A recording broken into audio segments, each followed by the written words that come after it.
Assalamualaikum warahmatullahi wabarakatuh. Selamat datang di channel Darus MPP Fisika Interaktif. Channel ini berisi tentang materi-materi fisika mulai dari kelas 10, kelas 11, dan kelas 12. Pada setiap video juga disediakan alat ukur untuk memahami sejauh mana pemahaman kita tentang materi yang ada di video ini, berupa tes online yang terdapat di kolom deskripsi YouTube ini. Bagi Anda yang berminat silahkan mencoba, dan bagi Anda yang cocok dengan apa yang saya sajikan ini, silahkan subscribe channel ini. Demikian, selamat menyaksikan. Anakku sekalian, hari ini kita akan membahas tentang dinamika gerak lurus. Yang pertama, kita akan membahas tentang hukum Newton. Hukum pertama Newton.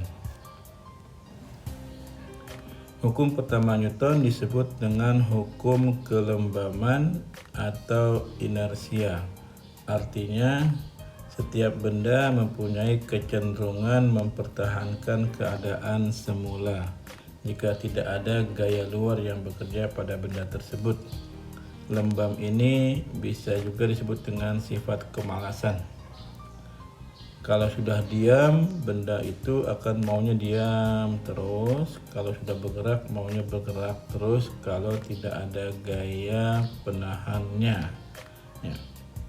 Misalkan kalau kita sudah malas, maunya malas terus, kalau sudah rajin, maunya rajin terus. Nah, itu disebut dengan sifat kelembaman atau inersia. Kita lihat animasi berikut ini. Ini ya, kita lihat ilustrasinya. Ada sebuah mobil menabrak sebuah tembok. Kenapa sopirnya bergerak ke depan? Karena ingin mempertahankan keadaannya yang bergerak maju. Ya, sehingga dia terus bergerak ke depan, terlempar dari mobilnya. Nah, karena tidak ada gaya luar yang bekerja, maka jumlah gaya atau sigma gayanya sama dengan 0. Pada saat sigma gaya F sama dengan 0 ini, maka benda mempunyai dua kemungkinan, yaitu benda tersebut diam atau kalau bergerak dia bergerak lurus beraturan atau GLB. Artinya percepatan geraknya sama dengan 0. Itu kalau sigma F-nya sama dengan 0. Benda bisa diam dan juga bisa bergerak tapi geraknya GLB. A-nya sama dengan 0. Berikutnya kita lihat hukum kedua Newton. Hukum kedua Newton, kita lihat animasinya. Nah, anakku sekalian, kita lihat kotak merah dan kotak hijau ini masanya sama, besarnya sama. Tetapi yang membedakan merah dengan hijau adalah pemukulnya. Pemukulnya yang merah lebih besar dari yang hijau. Artinya gaya yang diberikan kepada kotak merah lebih besar dari gaya yang diberikan pada kotak hijau. Kalau kita lihat kotak hijau dan kotak biru lebih kecil dari kotak hijau. Tetapi tongkat pemukulnya sama, artinya gayanya sama yang diberikan pada kotak biru dan pada kotak hijau.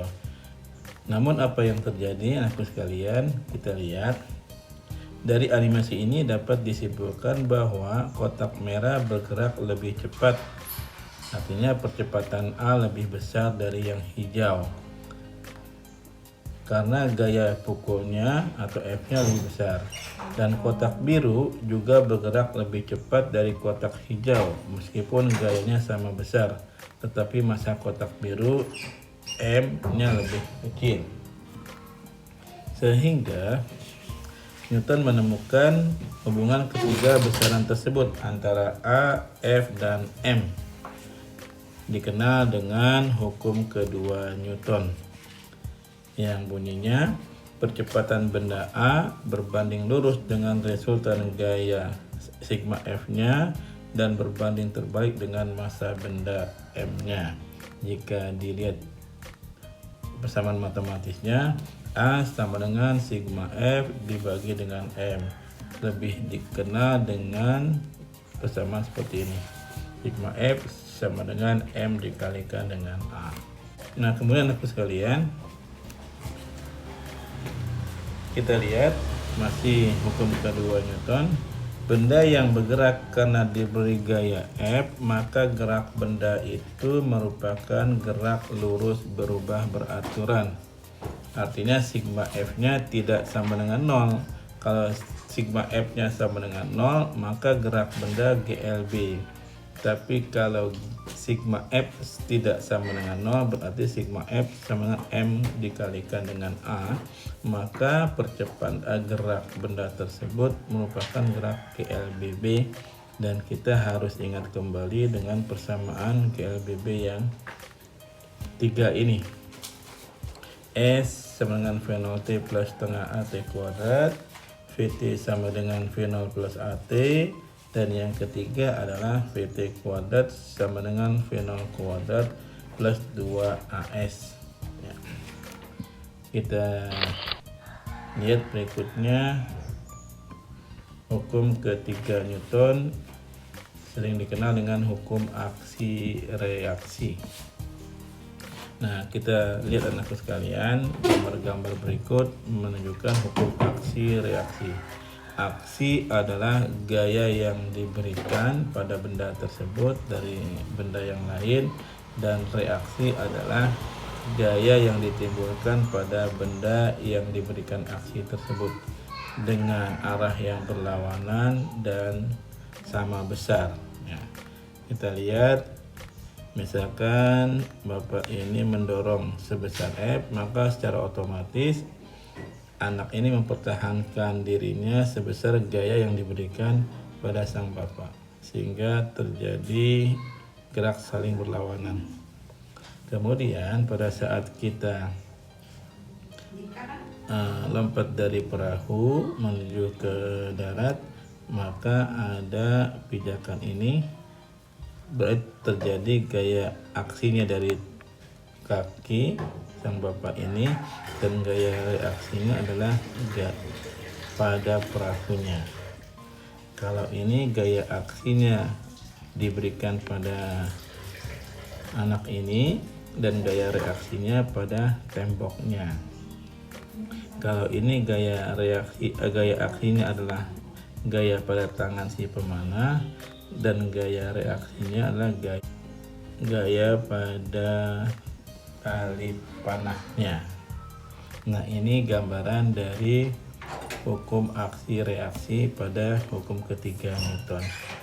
Sehingga kita bisa simpulkan, ya, apabila kita mendorong seseorang, maka secara otomatis orang yang kita dorong juga mendorong kita dengan dorongan yang sama tetapi arahnya berlawanan. Jika dirumuskan, F aksi sama dengan negatif F reaksi. Dan ciri-ciri pasangan aksi reaksi adalah sama besar, berlawanan arah, dan bekerja pada dua benda yang berbeda. Ya. Kalau ini pada dua anak dan bapak, kalau ini antara anak dan perahu, ini anak dengan tembok, ini anak dengan busur panah. Contoh nomor 2. Sebuah mobil massanya 2 ton mula-mula diam. Setelah 5 detik, kecepatan mobil menjadi 20 meter per sekon. Gaya dorong yang bekerja pada mobil ialah, kita lihat anak sekalian yang diketahui, M-nya sama dengan 2 ton atau sama dengan 2000 kilogram. V0-nya, ingat kalau ada gaya yang bekerja, benda bergerak, maka geraknya GLBB. V0-nya adalah 0, diam.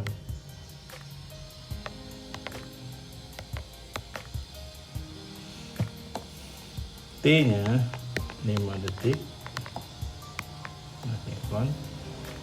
VT-nya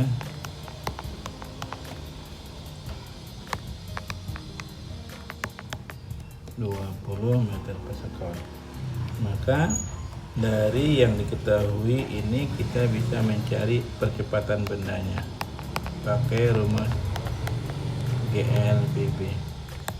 VT sama dengan V0 plus AT, berarti 0 plus A nya adalah yang dicari, VT nya adalah 20, T nya adalah 5. Maka berarti 5A sama dengan 20, maka A sama dengan 20 dibagi 5 sama dengan 4 meter per second kuadrat. Kalau sudah kita temukan percepatannya dengan menggunakan persamaan GLBB, maka untuk mencari gayanya kita menggunakan hukum kedua Newton. Sigma F sama dengan M dikali dengan A. M nya adalah 2000, A nya 4, jadi 8.000 Newton. Jawabnya yang E. Nah, sekalian, terkadang kita mencari A percepatan benda dengan menggunakan rumus GLBB, terkadang juga mencari A dengan menggunakan rumus persamaan kedua Newton ya, tergantung kebutuhan. Berikutnya nomor 3, kita lihat mobil 700 kg mogok di jalan yang mendatar. Kabel horizontal mobil derek yang dipakai untuk menyeretnya akan putus jika tegangan di dalamnya melebihi 1400 Newton. G sama 10 meter per second kuadrat.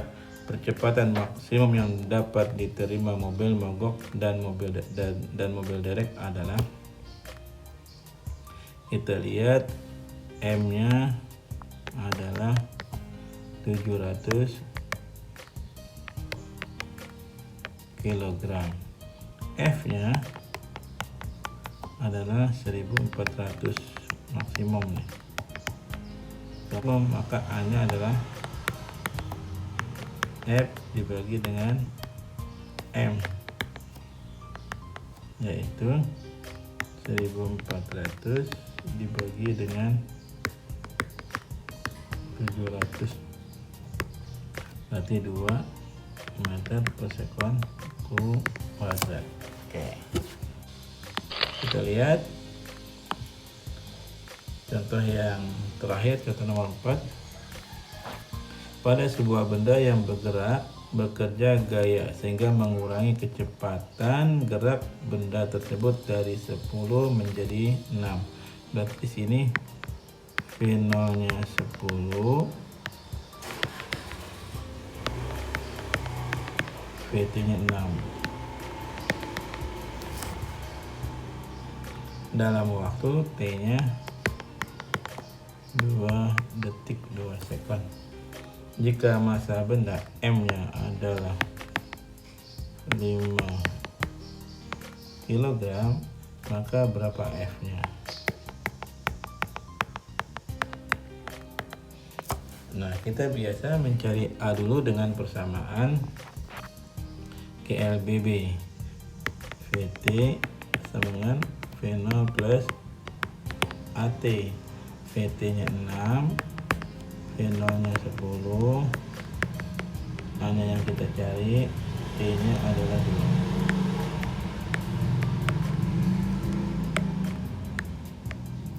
2 ya, berarti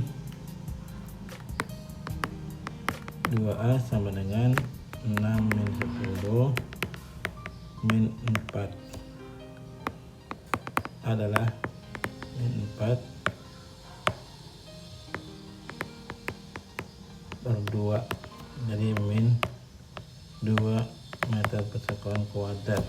Tanda negatif ini artinya perlambatan, sehingga gaya yang menghambatnya adalah Fm kali A. M nya adalah 5, A nya adalah min 2, jadi min 10. Newton. Min 10 Newton ini negatif, artinya gaya penghambat atau gaya rem. Isinya yang nomor 5. Nah, anak sekalian, berikutnya silakan kalian lihat, mari berlatih soalnya. Sedangkan kamu kerjakan soal-soal nomor 1 sampai nomor 6 ya, silakan di screenshot ya. Kemudian ini nomor 1, nomor 2, ini soal nomor 3 dan nomor 4, ini nomor 5 dan nomor 6 ya. Selamat berlatih, semoga kalian mudah memahaminya. Dan jika masih ada hal-hal yang belum paham, silakan diulang kembali penjelasan pada video ini. Selamat berlatih, semoga sukses. Assalamualaikum warahmatullahi wabarakatuh.